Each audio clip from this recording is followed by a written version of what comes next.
So I'm Chris McCarty, and this is my speech in defense of NASA funding. So before this, I want to address something that happened in the media recently, and that was Golden State Warriors guard Stephen Curry said that we did not go to the moon. I want to assure you all that we have the capability to go to the moon. We have gone to the moon a couple times. And yeah, now we'll get started. So NASA, why should we care? Why should we fund NASA as opposed to sending that money to infrastructure or education? And I have a couple reasons. NASA has a number of concrete technological achievements that they've gotten to, and I'll point those out later.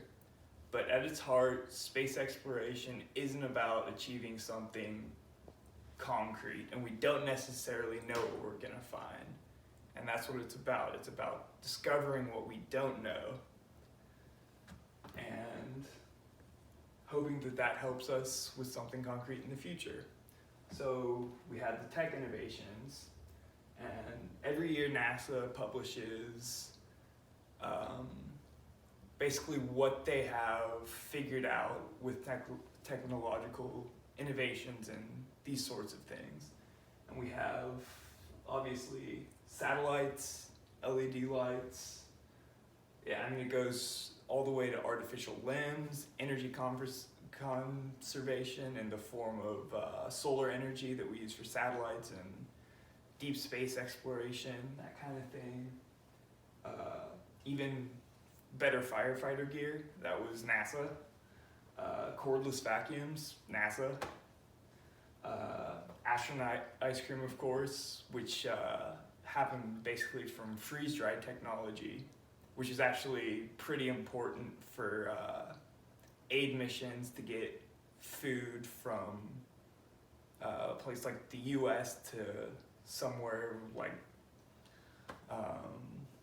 Africa or somewhere after a hurricane or tsunami.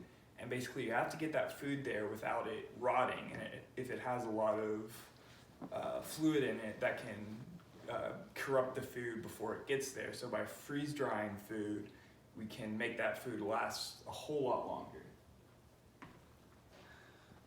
But the thing about it is there's no way to predict what we will innovate, what NASA can create, and it's really all by accident. For instance, satellites. The first time the Russians sent the Sputnik into space, we had no idea that that technology would basically be able to connect us through the internet and create our modern way of life. This is accidental, but it's really paramount to creating a modern society.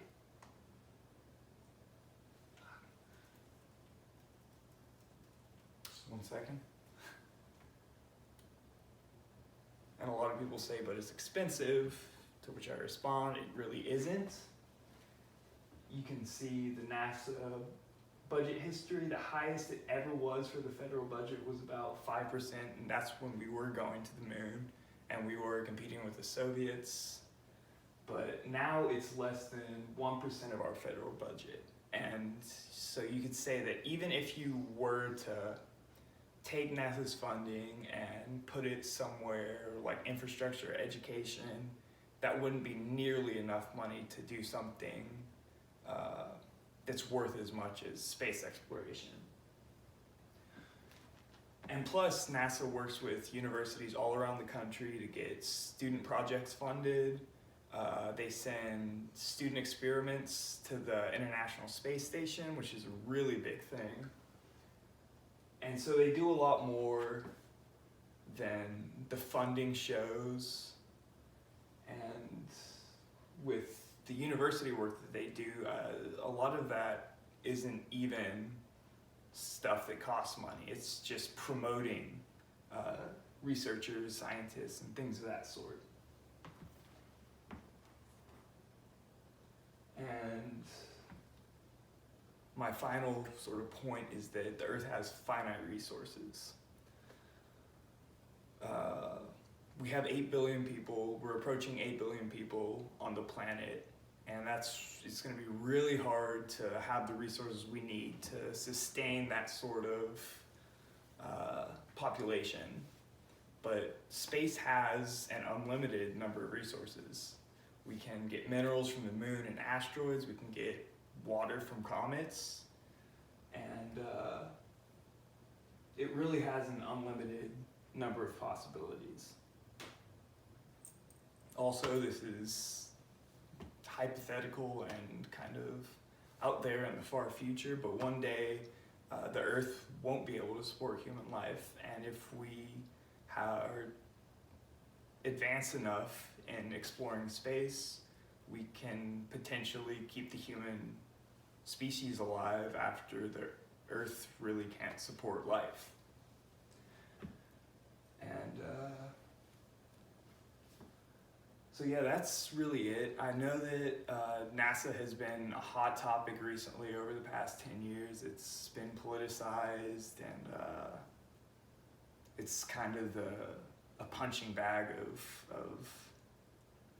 for fiscal libertarians saying, you know, we're just wasting money, but it really has given us a lot of things we can do that we never thought we would be able to do.